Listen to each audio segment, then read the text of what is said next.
Hello friends, welcome to all of you. Jeevan education में एक बार फिर से स्वागत है।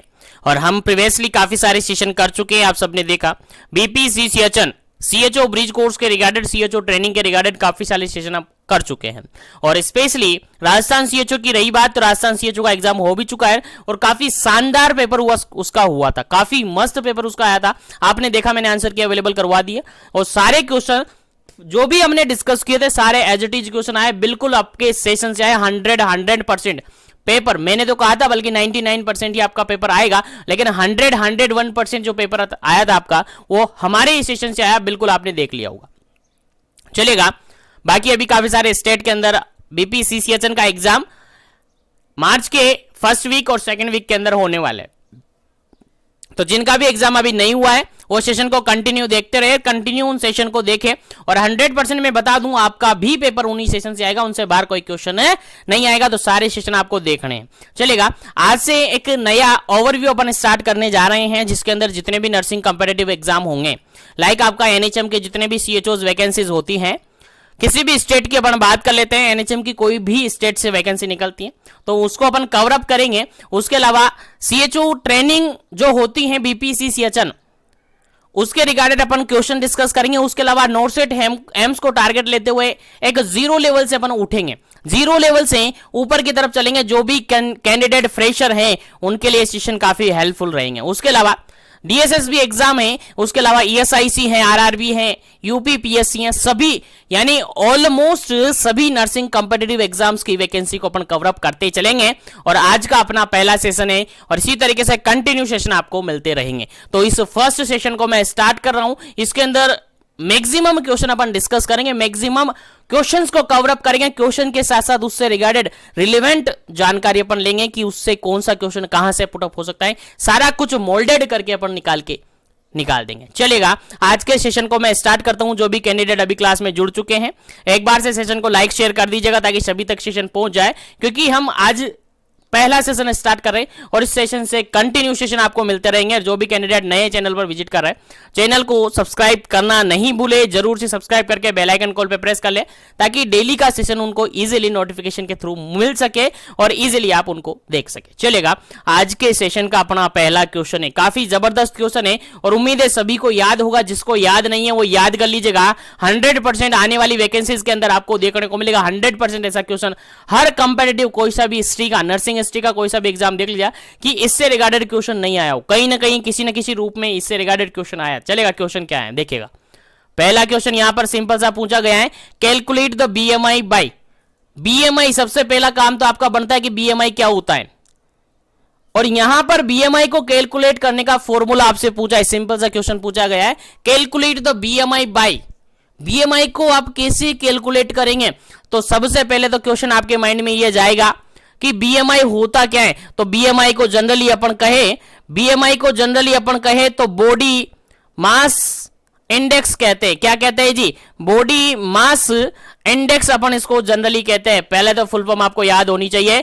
एग्जाम में जो सीएचओ एग्जाम होते हैं, एनएचएम के एग्जाम होते हैं, उनके अंदर ऐसे सीधे सीधे सिंपल से क्वेश्चन पूछे जा सकते हैं। सबसे पहला काम आपका फुल फॉर्म याद रखना। उसके बाद आगे बढ़ते हैं कि बॉडी मास इंडेक्स जो होता है वो एक्चुअली में होता क्या है और उसका फॉर्मूला क्या होता है और कैसे उसको कैलकुलेट करते हैं। तो अकॉर्डिंग टू ऑप्शन आपको आंसर देना है। पहला ऑप्शन मैं रिपीट करता हूं, BMI is equal to height in metre square upon weight in KG.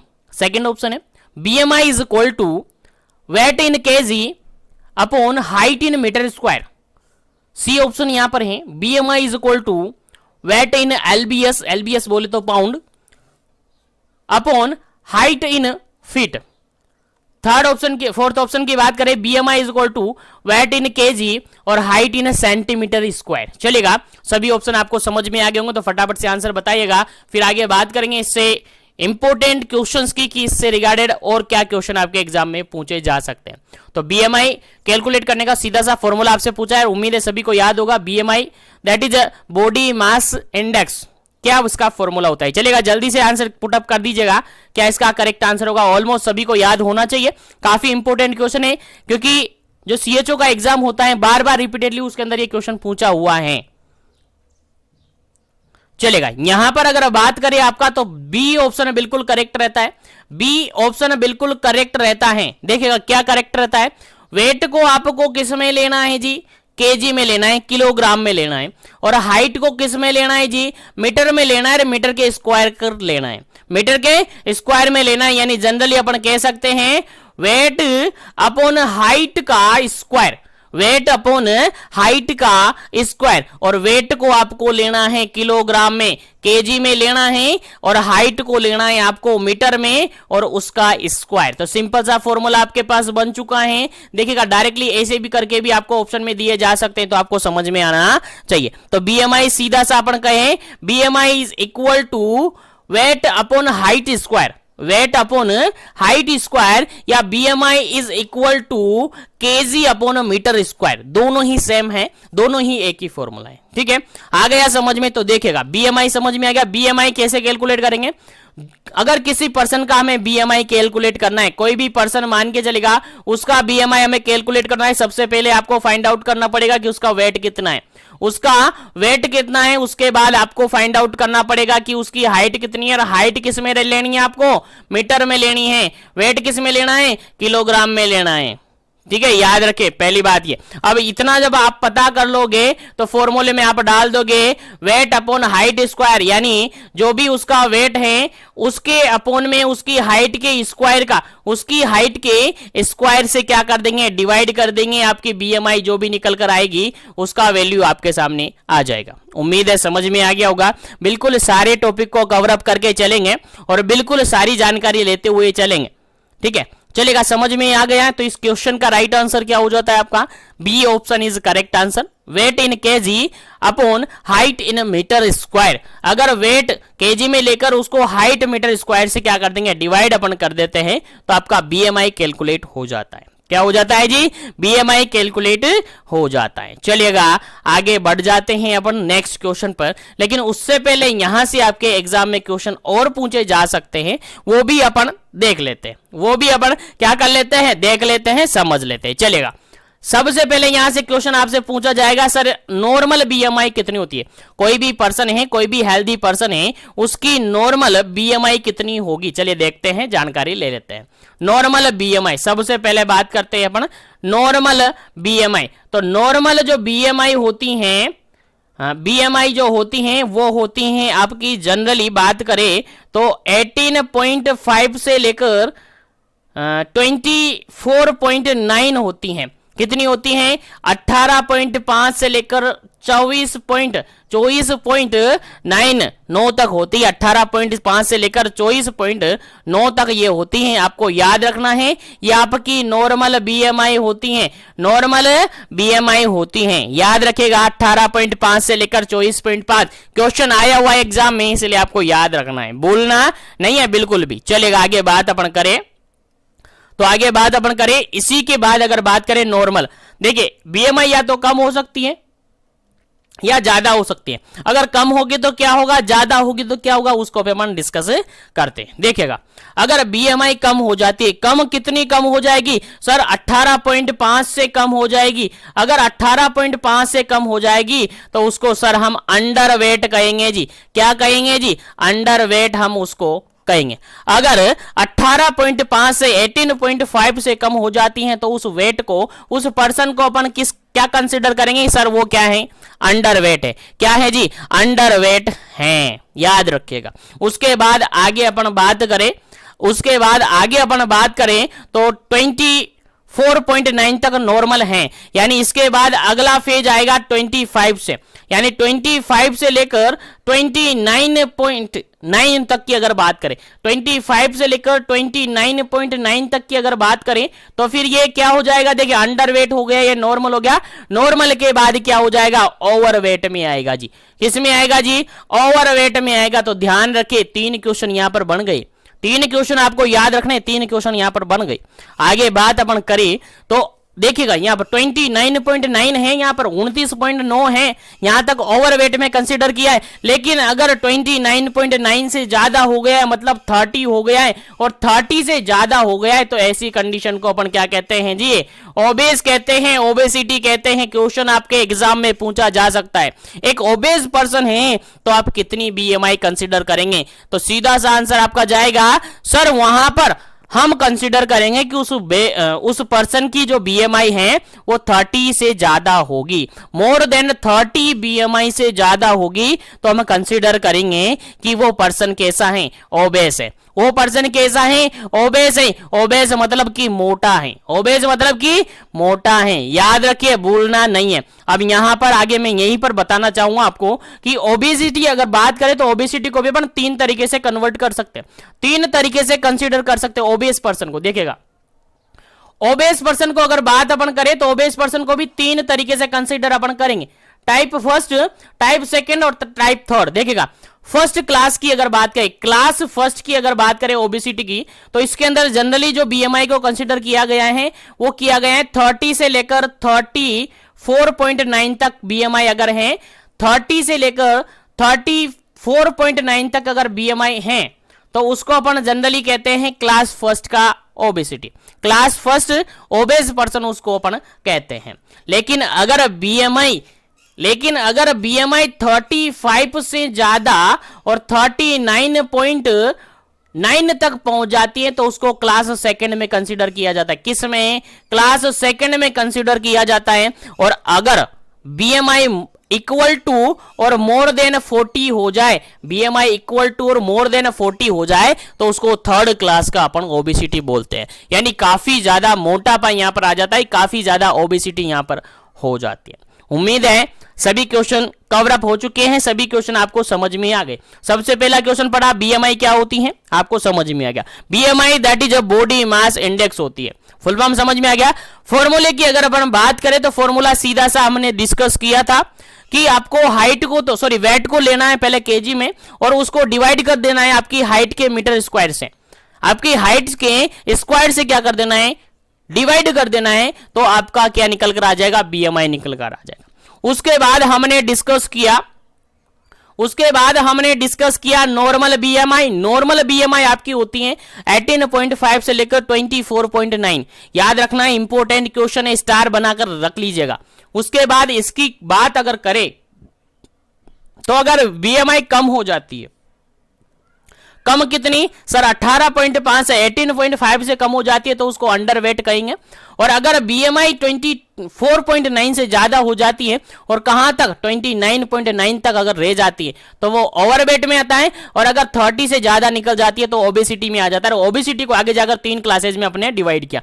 Class first जिसके अंदर 30 से लेकर 34.9 बीएमआई रहेगी। सेकंड क्लास की बात करें 35 से लेकर 39.9 तक की मानी जाएगी। और ओबेसिटी थर्ड क्लास की अगर अपन बात करें तो मोर देन और इक्वल टू 40 बीएमआई अगर हो जाएगी तो उसको अपन थर्ड क्लास के अंदर शामिल करेंगे। तो उम्मीद है यहां तक का पहला क्वेश्चन कंप्लीटली समझ में घुस गया होगा आपके भेजे में। चलिएगा आगे बढ़ता हूं, लेकिन जो भी क्लास में जुड़े हुए हैं क्लास को लाइक शेयर करते रहिएगा ताकि सभी तक पहुंच जाए, सभी क्लास का बेनिफिट ले सके। साथ ही चैनल को सब्सक्राइब नहीं किया तो कर लीजिएगा। चलिएगा नेक्स्ट क्वेश्चन की बात कर लेते हैं। नेक्स्ट क्वेश्चन आपके सामने सेकंड नंबर क्वेश्चन है, काफी इंपोर्टेंट क्वेश्चन है, आपके एग्जाम में पूछा जा सकता है। देखिएगा सेकंड नंबर क्वेश्चन कहता क्या है, द डेली रिक्वायरमेंट या रिकमेंडेड डाइटरी अलाउंस, आरडीए जिसका नाम आपने सुना होगा, RDA the daily recommended dietary allowance for calcium in pregnancy and lactation. यानी एक लेडी है जिसके अंदर प्रेगनेंसी है या फिर लैक्टेटिंग मदर है, उसके अंदर कैल्शियम का आरडीए कितना होना चाहिए। कैल्शियम से रिगार्डेड क्वेश्चन पूछा गया है, यानी उस लेडी को पर डे के अकॉर्डिंग कितनी कैल्शियम देनी जरूरी होती है। किस लेडी को, प्रेग्नेंट लेडी को या फिर लैक्टेटिंग मदर को। आंसर देना है अकॉर्डिंग टू ऑप्शन। पहला ऑप्शन यहां पर आपका है 1200 mg per day, 1200 mg per day. Second option है 1400 mg per day, 1400 mg per day. Third option है 1500 mg per day, 1500 mg per day. Fourth option है 1600 mg per day, 1600 mg per day. चलेगा, answer आपको देना है फटाफट से, क्या इसका करेक्ट आंसर होगा। फिर आगे बढ़ेंगे अपन नेक्स्ट क्वेश्चन पर। उम्मीद है आपको समझ में आ रहा होगा सेशन और याद रह रहा होगा क्लासेस। चलेगा,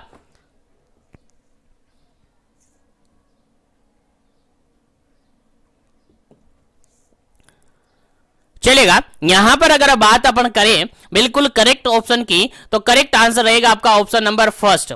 ऑप्शन नंबर फर्स्ट बिल्कुल करेक्ट आंसर है। ऑप्शन नंबर फर्स्ट बिल्कुल करेक्ट आंसर है। 1200 mg पर डे आपकी डेली अलाउंस होती है, किसकी?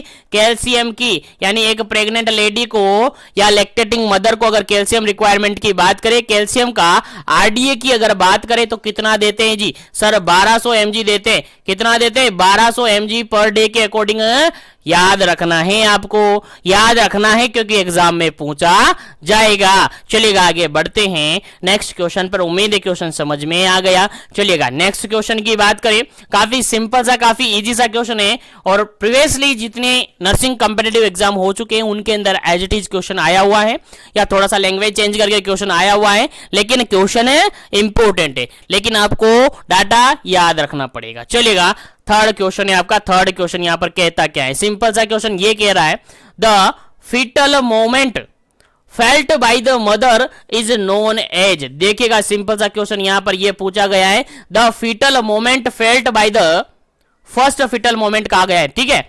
The first foetal moment felt by the mother is known as. एक मदर है, प्रेग्नेंट लेडी है, और प्रेग्नेंट लेडी को सबसे पहला मोमेंट फील हुआ है अपने बेबी का। फीटस का पहला मोमेंट फील हुआ है, मोमेंट फील हुआ है यानी बच्चे की हलचल हुई है, बच्चे ने लात मारी है। तो बताइए उसको अपन क्या कहते हैं? आंसर आपको देना है, ऑप्शन आपके सामने है। पहला ऑप्शन देखिएगा, चैडविक साइन अपन उसको कहेंगे। थर्ड सेकंड ऑप्शन देखेगा, ओशियंडर साइन अपन उसको कहेंगे। थर्ड ऑप्शन देखेगा, क्विकनिंग हम उसको कहेंगे। और फोर्थ ऑप्शन यहां पर देखेगा, गोडेल साइन हम उसको कहेंगे। चलेगा, एक प्रेग्नेंट लेडी है, उसको फर्स्ट फीटल मोमेंट फील हुआ है अपने बेबी का, तो हम उसको क्या कहेंगे? आंसर आपको देना है फटाफट से, क्या इसका करेक्ट आंसर होगा।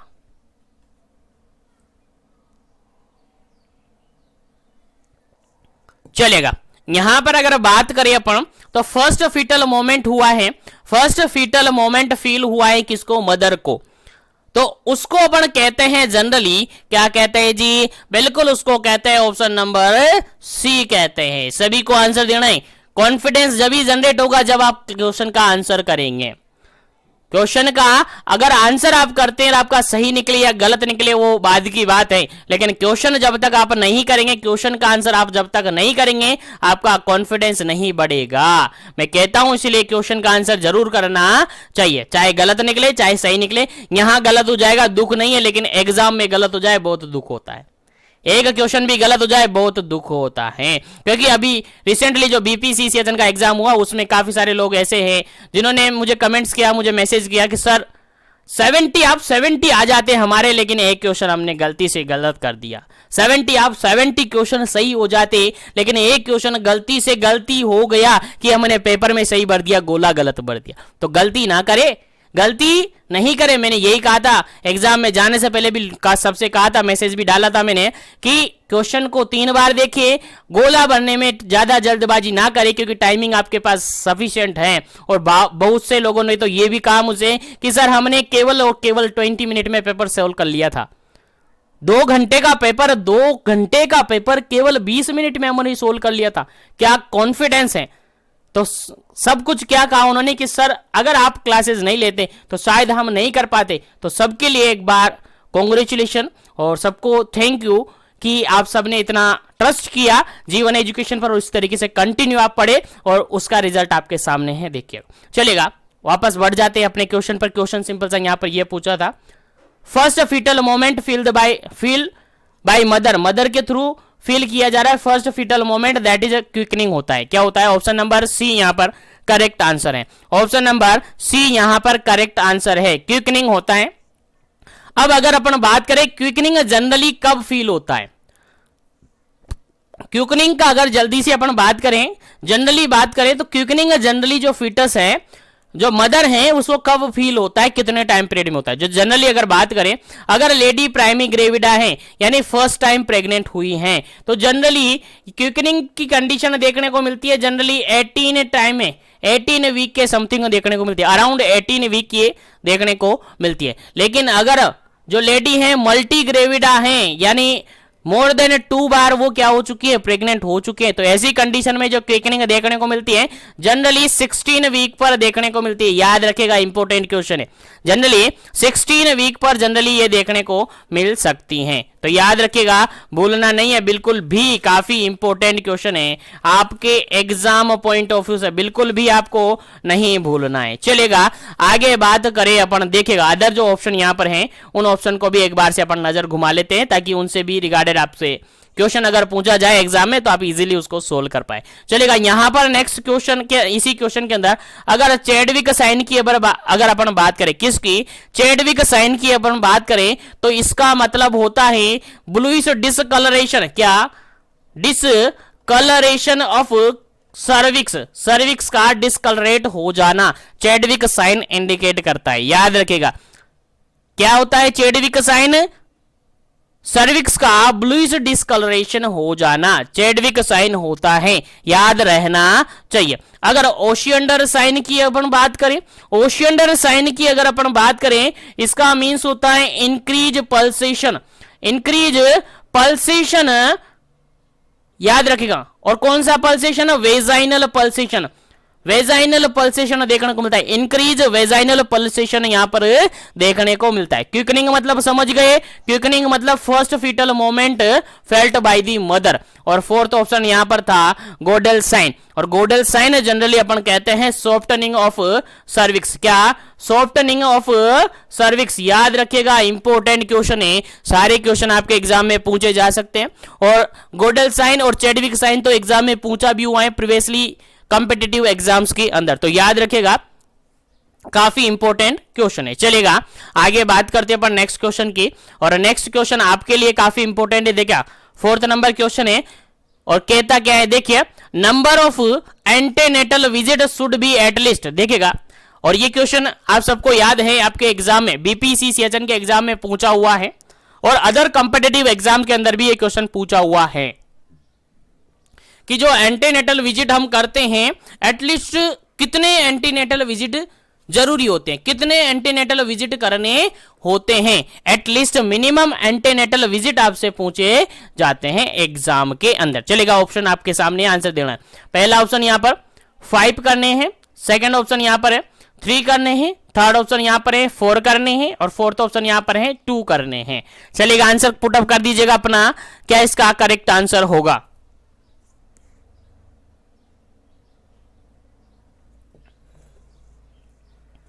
चलेगा, और जो भी बीपीसी सीएचएन का प्रिपरेशन करे, जिनका भी एग्जाम है मार्च के अंदर, तो वो अपनी तैयारी को इसी तरीके से कंटिन्यू बनाए रखे, और जितनी भी क्लासेस हो रखी है प्रीवियसली, उन क्लासेस को एटलीस्ट एक बार जरूर देख ले, ताकि सारी क्लासेस आपको विजिट हो जाए, उसके बाद कोई भी क्वेश्चन आपका छूट ना पाए, क्योंकि सारा कवरअप हमने कर दिया है, सारे क्वेश्चन हमने ले लिए हैं, पूरा सिलेबस आपको अवेलेबल करवा दिया गया है। चलेगा, इसकी अगर अपन बात करें इस क्वेश्चन का करेक्ट आंसर की, तो इस क्वेश्चन का आपका करेक्ट आंसर होता है ऑप्शन नंबर सी।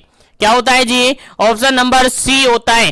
टोटल एंटेनेटल जो चेकअप करवाए जाते हैं, मिनिमम एंटेनेटल चेकअप करवाए जाते हैं, वो 4 करवाए जाते हैं। कितने करवाए जाते हैं जी, 4 करवाए जाते हैं। अब कब कब करवाए जाते हैं अपन देख लेते हैं, कितने चेकअप होंगे, 4 होंगे। देखिएगा, पहला चेकअप होता है आपका, और यहां से क्वेश्चन पूछा हुआ है कि फर्स्ट एंटेनेटल चेकअप कब करवाना होता है। फर्स्ट एंटेनेटल चेकअप आपका विद इन 12 वीक कंप्लीट हो जाना चाहिए, या एज सून एज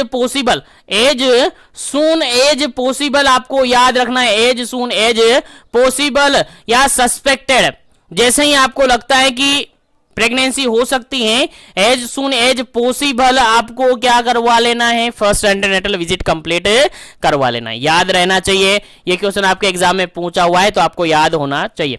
तो 12 वीक, विद इन 12 वीक आप करवा सकते हैं। अगर नहीं करवा पाए, अगर पहले आपको पता चल गया कि प्रेगनेंसी कंसीव हो चुकी है, तो पहले कभी भी आप करवा सकते हैं, लेकिन विद इन 12 वीक में करवा लेना चाहिए।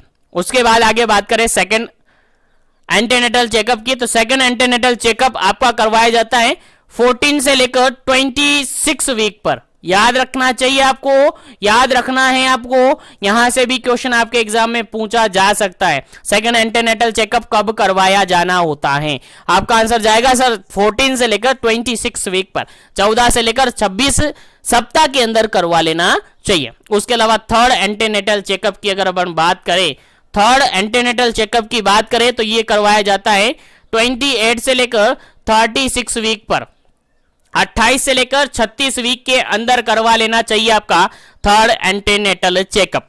अगर फोर्थ एंटीनेटल चेकअप की अपन बात करें, फोर्थ एंटीनेटल चेकअप की अपन बात करें तो ये करवा लेना चाहिए आपके 36 वीक कंप्लीट होने से लेकर डिलीवरी तक करवा लेना चाहिए। कब तक? जब तक डिलीवरी नहीं होती है वहां तक टर्म कंडीशन में, याद रखिए। लेकिन कौन सी कंडीशन है? Term condition. और टर्म कंडीशन जनरली कहां से कहां तक होती है सर? आपको याद होना चाहिए 37 से लेकर 42 वीक्स तक आपकी टर्म कंडीशन होती है, याद रखिएगा, भूलना नहीं है। कहां तक होती है? 37 से लेकर आपकी कहां तक? 42 वीक तक की आपके टर्म कंडीशन होती है। तो दोनों तीनों क्वेश्चन आपको यहां से याद होने चाहिए। फर्स्ट एंटीनेटल चेकअप कब करवाना है, सेकंड कब करवाना है, थर्ड कब करवाना है, फोर्थ कब करवाना है। टोटल कितने करवाने हैं जी? 4 करवाने। टोटल कितने हो गए जी? 4 एंटीनेटल चेकअप करवाने जरूरी होते हैं। चलेगा, आगे बढ़ते हैं और आगे नेक्स्ट क्वेश्चन आपके सामने, और ऑलमोस्ट काफी इंपॉर्टेंट क्वेश्चन है आपके एग्जाम पॉइंट ऑफ व्यू से। सिंपल सा क्वेश्चन है, ईडीडी इज कैलकुलेटेड बाय। जो ईडीडी कैलकुलेट अपन करते हैं, ईडीडी बोले तो expected date of delivery, expected date of delivery, जो कि एंटीनेटल चेकअप जब करवाने जाती है लेडी, तो उस लेडी से हिस्ट्री पूछा जाता है उसके एलएमपी का। एलएमपी बोले तो लास्ट मेंस्ट्रुअल पीरियड, ठीक है, उसका एलएमपी पूछा जाता है। उसके बाद कैलकुलेट करके बताया जाता है कि आपकी डिलीवरी इस टाइमिंग पर हो सकती है। अभी एग्जांपल के थ्रू अपन समझेंगे, पहले आंसर आपको देना है कि ईडीडी कैलकुलेट करना है आपको, कौन सा फॉर्मूला आप अप्लाई करेंगे। पहला ऑप्शन यहां पर है एलएमपी प्लस 9 मंथ आप लगाएंगे। सेकंड ऑप्शन है LMP plus 9 month plus 7 days आप लगाएंगे। थर्ड ऑप्शन है LMP plus 9 month plus 7 week आप लगाएंगे। और फोर्थ ऑप्शन है LMP plus 9 month plus 10 days आप लगाएंगे। कौन सा फॉर्मूला आप अप्लाई करेंगे कि आपकी ईडीडी कैलकुलेट हो जाएगी इजीली? चलेगा, आंसर दीजिएगा, क्या इसका करेक्ट आंसर होगा?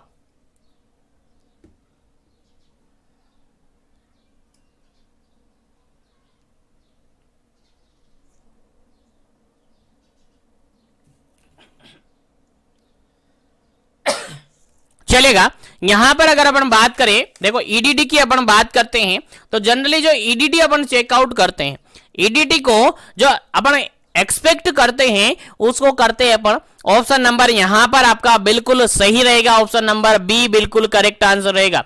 ऑप्शन नंबर बी बिल्कुल करेक्ट आंसर रहेगा आपका। एलएमपी के अंदर जो भी एलएमपी है आपकी, अभी बात करेंगे एलएमपी क्या होता है, लास्ट मेंस्ट्रुअल पीरियड, ठीक है, लास्ट मेंस्ट्रुअल पीरियड है उसका एलएमपी हो जाता है, ठीक है। उसके बाद उसके अंदर आपको 9 मंथ ऐड करने हैं, उसके बाद आपको 7 डेज क्या करने हैं, ऐड करने हैं, आपका एलएमपी निकल कर आ जाता है। लाइक एग्जांपल की अगर अपन बात करते हैं, एग्जांपल की अगर अपन बात करें तो एक प्रेग्नेंट लेडी है जिसका लास्ट मेंस्ट्रुअल पीरियड, जिसका लास्ट मेंस्ट्रुअल पीरियड यानी एलएमपी जो था वो था आपका 2 जनवरी को और 2021 को। चलेगा, बताइए, कैलकुलेट कीजिएगा, आप कैलकुलेट कीजिएगा डिलीवरी कब होगी उसकी, उसका ईडीडी क्या होगा।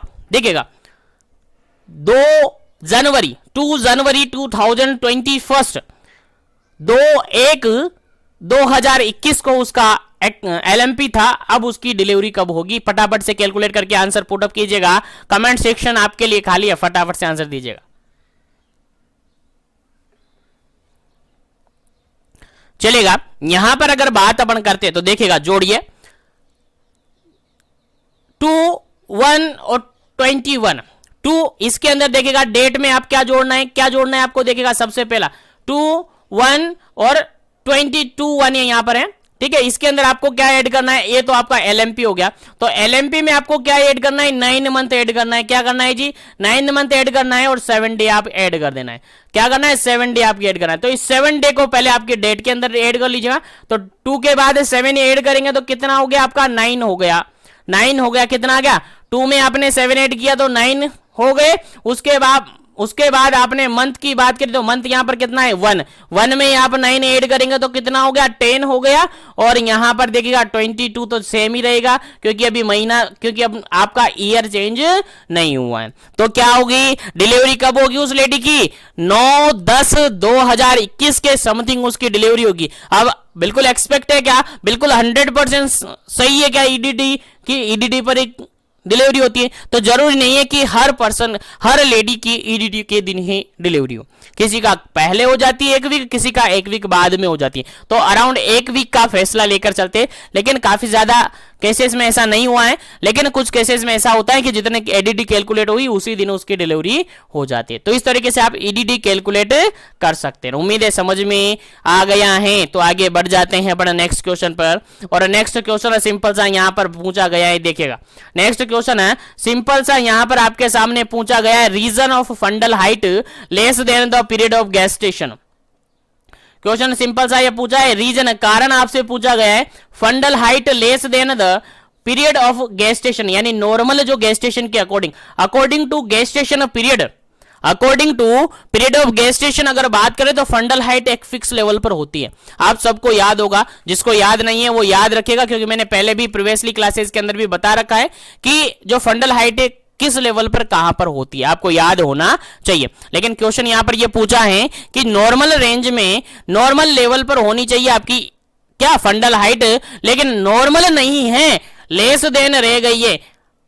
क्या रह गई है, लेस देन रह गई है। तो उसका कारण आपको बताना है, फटाफट से आंसर दीजिए अकॉर्डिंग टू ऑप्शन, क्या करेक्ट आंसर होगा। पहला ऑप्शन यहां पर multi pregnancy, multiple pregnancy, second option है लार्ज बेबी, थर्ड ऑप्शन है मिस्ड अबॉर्शन, और फोर्थ ऑप्शन यहां पर पॉलीहाइड्रोएमनियास। चलिएगा आंसर आपको देना है, क्या इसका करेक्ट आंसर होगा। उम्मीद है सभी को आंसर पता होगा, सभी को याद होगा। चलिएगा आंसर दीजिएगा। फंडल हाइट का कम रह जाना क्या इंडिकेट करता है और किसके कारण से होता है, फटाफट से आंसर दीजिएगा, क्या इसका करेक्ट आंसर होगा। फिर आगे बात करेंगे अपन, जल्दी कीजिएगा, क्या इसका करेक्ट आंसर होगा।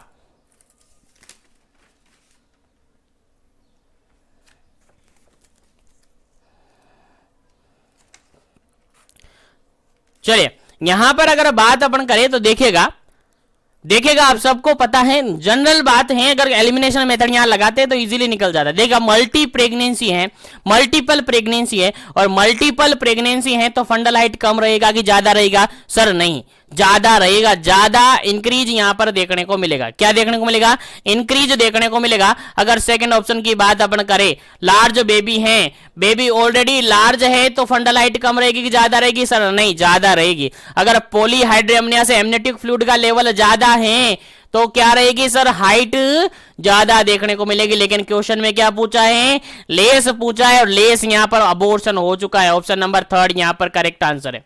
ऑप्शन नंबर 3 यहां पर करेक्ट आंसर है, क्योंकि लेडी के अंदर क्या हो चुका है, एबॉर्शन हो चुका है, और एबॉर्शन हो चुका है तो उसकी फंडल हाइट कम रहेगी कि ज्यादा रहेगी, सर नहीं, एबॉर्शन हो चुका है तो फंडल हाइट क्या हो जाएगी, डाउन हो जाएगी। फंडल हाइट क्या हो जाएगी, गिर जाएगी, डिक्रीज हो जाएगी। That indicate missed abortion. तो इस क्वेश्चन का बिल्कुल करेक्ट आंसर क्या हो जाता है आपका, ऑप्शन नंबर सी, क्योंकि 3 ऑप्शन फंडल हाइट को बढ़ा रही हैं, लेकिन एक ही ऑप्शन ऐसा है जो कि फंडल हाइट को डिक्रीज करवा रहा है। और आपसे क्या पूछा था कि फंडल हाइट नीचे गिर रही है, कम रह गई है, उसका रीजन आपको बताना है। तो यहां पर आंसर क्या हो जाएगा, मिस्ड अबॉर्शन करेक्ट आंसर है। बिल्कुल याद रखना है, आपको भूलना नहीं है। इसी से रिगार्डेड क्वेश्चन आपसे पूछा जा सकता है, हाइट इंक्रीज होने का भी पूछा जा सकता है, और डिक्रीज होने का, लेस देन रहने का भी पूछा जा सकता है। तो याद रखना है, आपको भूलना नहीं है। चलेगा नेक्स्ट क्वेश्चन की बात करते हैं।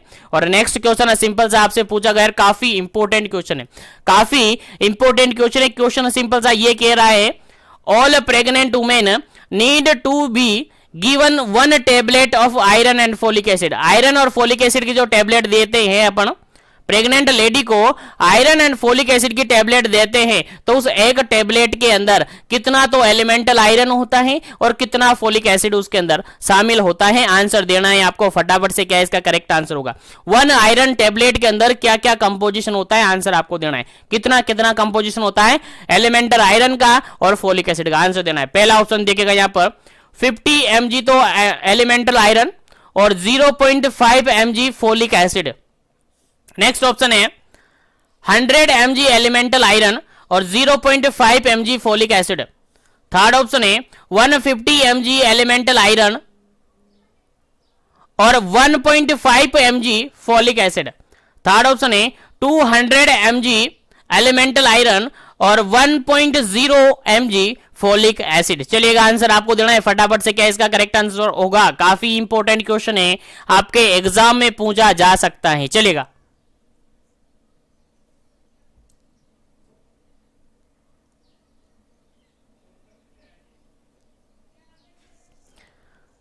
चलेगा यहां पर अगर बिल्कुल करेक्ट आंसर की अपन बात करें तो देखिएगा बिल्कुल करेक्ट आंसर होगा आपका ऑप्शन नंबर बी, बिल्कुल करेक्ट आंसर होगा। क्योंकि जो आयरन और फोलिक एसिड की जो सिंगल टेबलेट होती है, सिंगल टेबलेट के अंदर अगर बात अपन करें, एक टेबलेट की अगर अपन बात करें तो उसके अंदर 100 mg तो एलिमेंटल आयरन होता है जी। क्या होता है जी? 100 mg तो एलिमेंटल आयरन होता है और 0.5 mg फोलिक एसिड होता है। याद रखिएगा क्या होता है जी?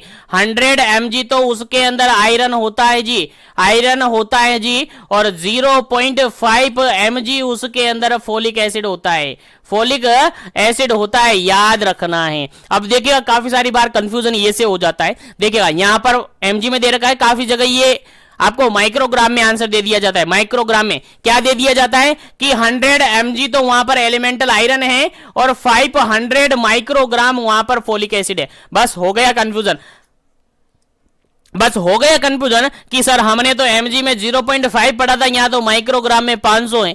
चलिए ये ऐसा कैसे हो सकता है? तो कुछ नहीं है यार, थोड़ा सा कन्वर्ट आपको कर लेना है, आंसर आपको लगाना है। अगर माइक्रोग्राम में है तो फिर वो बढ़ जाएगा और mg में है तो फिर वो पॉइंट में रह जाएगा।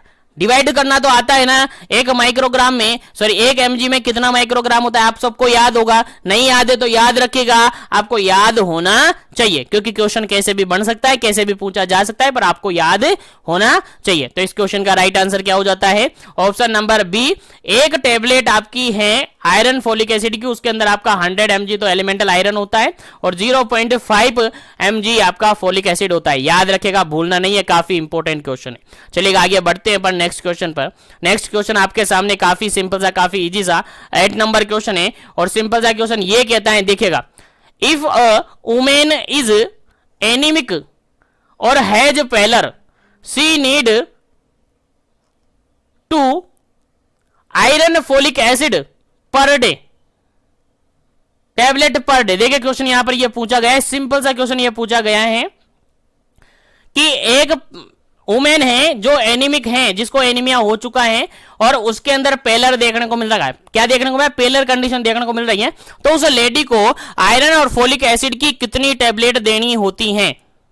कितनी टैबलेट देनी होती है अकॉर्डिंग टू ऑप्शन आपको आंसर देना है। पहला ऑप्शन देखिएगा यहां पर 100 tablet of iron and folic acid. Second option देखिएगा 150 tablet iron of folic acid और थर्ड ऑप्शन देगा 200 tablet of iron folic acid और फोर्थ ऑप्शन यहां पर है 300 tablet of iron and folic acid. चलिएगा आंसर आपको देना है, क्या इसका करेक्ट आंसर हुआ? एनीमिक हो चुकी है लेडी, एनीमिक हो चुके हैं, कंडीशन दे रखी है। अगर नॉर्मल की बात करें तो सबको पता है, लेकिन एनीमिया उसको हो गया है। तो अब बताइए क्या इसका करेक्ट आंसर होगा, फिर आगे बात करते हैं अपन नेक्स्ट क्वेश्चन की। चलेगा यहां पर अगर बात करें, देखिएगा नॉर्मल की, सबसे पहली बात कर रहे हैं अपन नॉर्मल की। अगर नॉर्मल है, प्रेग्नेंट लेडी है, नॉर्मल है, तो सिंपल से अपन बात करें उसके अंदर आयरन फोलिक एसिड की टेबलेट तो कितने देते हैं जी? 100 टेबलेट देते हैं। याद रखना है आपको, कितने देते हैं? 100 टेबलेट देते हैं। कितने देते हैं? टैबलेट देते हैं उसको 100। लेकिन अगर लेडी क्या हो चुकी है? एनीमिया उसके अंदर हो चुका है। क्या हो चुका है? एनीमिया उसके अंदर हो चुका है, पेलर उसके अंदर देखने को मिला है, तो फिर आप उसको 100 नहीं 200 देंगे। कितने देंगे? बढ़ा देंगे, 2 टैबलेट देंगे। यानी 200 देंगे, यानी option number C is a correct answer. Option number C is a correct answer. 200 tablet हम उस लेडी को देंगे। कितने देंगे जी? 200 टैबलेट उसको देंगे। याद रखना है जी, याद रखना है, भूलना नहीं है, आपके एग्जाम में पूछा जा सकता है। कितनी टैबलेट होगी? 200 टैबलेट यहां पर देनी होगी। चलेगा, आगे बढ़ते हैं नेक्स्ट क्वेश्चन पर, आगे बढ़ते हैं नेक्स्ट क्वेश्चन पर। नेक्स्ट क्वेश्चन आपके सामने काफी सिंपल सा, काफी इजी सा, देखिएगा। Anaemia during the pregnancy is confirmed when haemoglobin level is less than, यानी कोई प्रेग्नेंट लेडी है तो उसके अंदर हीमोग्लोबिन का लेवल कितना देखने को मिलेगा कि आपको कंफर्म हो जाएगा कि उस लेडी के अंदर क्या है जी? एनीमिया है। उस लेडी के अंदर क्या है जी? एनीमिया है। तो फटाफट से आंसर पुट अप कर दीजिए। क्या इसका करेक्ट आंसर होगा? पहला ऑप्शन यहां पर 11 ग्राम पर डीएल, सेकंड ऑप्शन है यहां पर 10 ग्राम पर डीएल, थर्ड ऑप्शन यहां पर 13 ग्राम पर डीएल और फोर्थ ऑप्शन है यहां पर 12 ग्राम पर डीएल। चलिएगा, आंसर आपको देना है। एक प्रेग्नेंट लेडी है, उसके अंदर हीमोग्लोबिन का लेवल किससे कम हो जाएगा कि आप कंफर्म कर देंगे कि हाँ लेडी को एनीमिया है?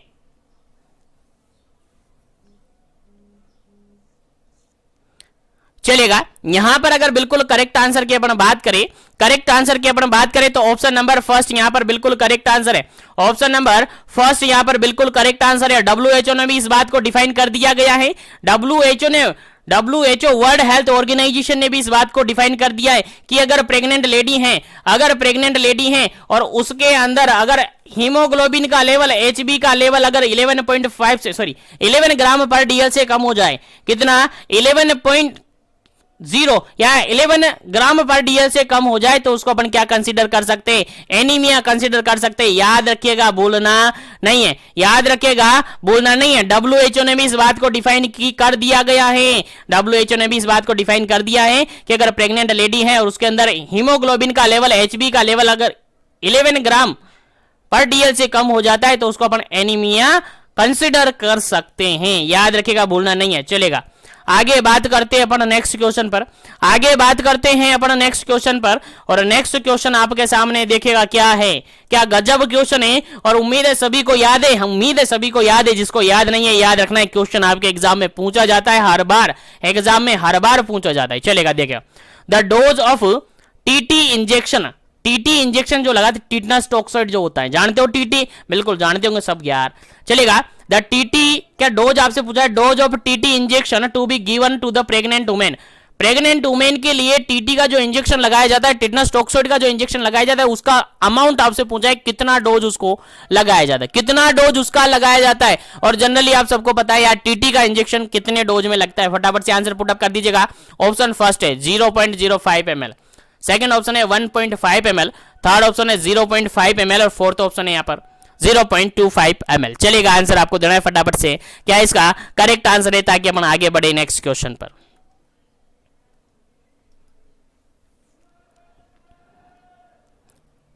चलेगा, सबको पता है, सबको पता है टीटी का जो इंजेक्शन लगाते हैं वो 0.5 ml लगाते हैं। कितना लगाते हैं जी? 0.5 ml लगाते हैं जी। सबको पता है आईएम रूट से लगाया जाता है जी। याद रखना है, क्वेश्चन पूछा जा सकता है कि टीटी को किस रूट से लगाते हैं? आईएम, इंट्रामस्कुलरली लगाया जाता है। और क्वेश्चन ये भी पूछा जा सकता है कि प्रेग्नेंट लेडी के अंदर जो टीटी का इंजेक्शन लगाते हैं अपन, कब लगाना चाहिए, कब लगाना चाहिए? पहला टीटी का इंजेक्शन कब लगना चाहिए? ऑप्शन अलग अलग वीक के अकॉर्डिंग आपको दिया जाएगा, अलग अलग वीक आपको दिए जाएंगे। वहां आपको मिलेगा 18 वीक भी दे सकते हैं, वहां आपको 20 वीक भी दे सकते हैं, वहां आपको 4 वीक भी दे सकते हैं, वहां आपको एज सून एज पॉसिबल भी दे सकते हैं। कैसे भी आपको ऑप्शन दिए जा सकते हैं, तो आपको आंसर याद रखना है। कुल मिलाकर आपको बात ये याद रख लेनी है कि आपको 0.5 ml टीटी का लगाते हैं। अगर प्रेगनेंसी की बात की जाए तो फर्स्ट जो टीटी का इंजेक्शन लगाते हैं वो कब लगाते हैं? एज सून एज पॉसिबल लगा देना है। एज सून एज, जैसे ही प्रेगनेंसी सस्पेक्ट होती है, आपको पहला डोज इंसर्ट कर देना है, पहला डोज आपको लगा देना है। अब आप कहेंगे कि सर पहले डोज के बाद दूसरा डोज, क्योंकि 2 डोज तो लगाने होते हैं। कितने डोज लगाए जाते हैं? 2, पहला और दूसरा। अब पहला डोज लग गया है तो दूसरा हम कब लगाएंगे जी? पहला डोज कभी भी लगा सकते हैं। जैसे प्रेगनेंसी कंसीव हो चुके हैं, पता चल गया है कि हाँ प्रेगनेंसी कंसीव हो चुके हैं, तो पहला डोज आप लगा सकते हैं, पहला डोज आप लगा सकते हैं, एज सून एज पॉसिबल आप लगा सकते हैं। ठीक है। उसके बाद दूसरा डोज कब लगना है, दूसरे डोज के लिए आपको टाइमिंग याद रख लेना है, 4 वीक का टाइमिंग आपको गैप बीच में रखना है। पहले डोज और दूसरे डोज के बीच में आपको 4 वीक 4 वीक का टाइमिंग यानी 1 मंथ का टाइमिंग आपको रखना है। 1 मंथ का 1 महीने का टाइमिंग आपको देना है या 4 वीक का टाइमिंग आपको देना है फर्स्ट और सेकंड डोज के बीच में। याद रखिएगा, इंपॉर्टेंट क्वेश्चन है, आपके एग्जाम में पूछा जा सकता है। यहीं पर एक और क्वेश्चन आपको बता दूं, मान के चलेगा कोई प्रेग्नेंट लेडी है, मान के चलेगा ये प्रेग्नेंट लेडी थी, इसको आपने पहला डोज लगाया, दूसरा डोज लगा दिया, ठीक है। अब यही लेडी 2 साल बाद आपके पास आती है, कितने बाद, 2 ईयर के बाद आपके पास आती है, और 2 ईयर के बाद एक बार फिर से प्रेगनेंसी कंसीव हो जाती है। 2 साल बाद एक बार फिर से प्रेगनेंसी कंसीव हो जाती है, और आप देखते हैं यहां पर तो कितने डोज लगाएंगे, टीटी का कितना डोज यहां पर लगाएंगे, आंसर आपके पास क्या रहेगा, क्या दोनों डोज वापस से लगाना पड़ेगा, क्या दोनों डोज आप वापस से लगाएंगे, क्या आंसर आपको देना है फटाफट से, क्या इसका करेक्ट आंसर है। चलेगा, देखिएगा यहां पर अगर लेडी एक बार प्रेग्नेंट हो चुके हैं और विद इन 3 ईयर वापस से वो प्रेग्नेंट होती है, अगर 3 साल बाद वो वापस से प्रेग्नेंट होती हैं, तो उसके अंदर केवल और केवल 1 डोज लगाया जाता है। यानी प्रीवियसली लेडी फुली क्या है, दोनों टीटी के डोज लगाए हुआ है, फुली इम्यूनाइज की हुई है। अगर वो विद इन 3 साल के अंदर वापस से प्रेग्नेंट होती हैं, तो उसके अंदर केवल और केवल 1 डोज लगेगा, जिसको टीटी बूस्टर डोज के नाम से जाना जाता है। टीटी बूस्टर डोज के नाम से जाना जाता है, याद रखेगा, इंपॉर्टेंट क्वेश्चन है। अगर 3 साल के अंदर 3 इयर्स के अंदर प्रेगनेंसी कंसीव हो जाती है, तो उसको केवल 1 ही डोज लगेगा नेक्स्ट प्रेगनेंसी के अंदर। लेकिन अगर 3 साल के बाद आती हैं, तो फिर उसको वापस वही 2 डोज वहां पर टीटी के लगाने पड़ेंगे। तो उम्मीद है सारे क्वेश्चन आपको समझ में आ गए होंगे। तो इस सेशन को ज्यादा ज्यादा लाइक करें, ज्यादा ज्यादा शेयर करें, ताकि सभी तक सेशन पहुंचे, सभी तक क्वेश्चन पहुंचे, क्योंकि हम सारे क्वेश्चंस को इसी तरीके से कंटिन्यू सेशन को डिस्कस करेंगे। और आज के सेशन को यहीं पर मैं फिनिश करता हूं। नेक्स्ट क्वेश्चन के रिगार्डेड कल के सेशन में अपन डिस्कस करेंगे रिमेनिंग क्वेश्चन को। इसी तरीके से कंटिन्यू बने रहे हमारे साथ, और इसी तरीके से सेशन का बेनिफिट ले सके, क्योंकि अब हम जो सेशन ले रहे हैं वो आपके एग्जाम पॉइंट ऑफ व्यू से काफी इंपॉर्टेंट रहेंगे। चाहे आप कोई से भी एग्जाम की प्रिपरेशन करो, नर्सिंग हिस्ट्री का कोई भी एग्जाम आप दे लो, इन क्वेश्चन के अंदर से क्वेश्चन 100% पूछा जाता है और 100% रिपीट होता है, क्योंकि ये नॉर्मल डाटा है और बिल्कुल मेमोरी बेस्ड क्वेश्चन है। मेमोरी बेस्ड क्वेश्चन आपको याद नहीं है, तो फिर आगे प्रायोरिटी बेस्ड क्वेश्चन कैसे आप याद करेंगे। तो उम्मीद है क्वेश्चन सेशन समझ में आ गया हो। तो सेशन को एक बार से लाइक शेयर कर दीजिएगा, और जो भी चैनल पर पहली बार विजिट कर रहा है, चैनल को जरूर से सब्सक्राइब करके बेल आइकन कॉल पे प्रेस कर दीजिएगा, ताकि इसी तरीके से कंटिन्यू सेशन आपको मिलते रहे। बाकी मिलते हैं अपन नेक्स्ट सेशन के अंदर, कल की क्लास के अंदर। जब तक के लिए बने जीवन education. Thank you very much for joining, wish you all the best, thank you very much.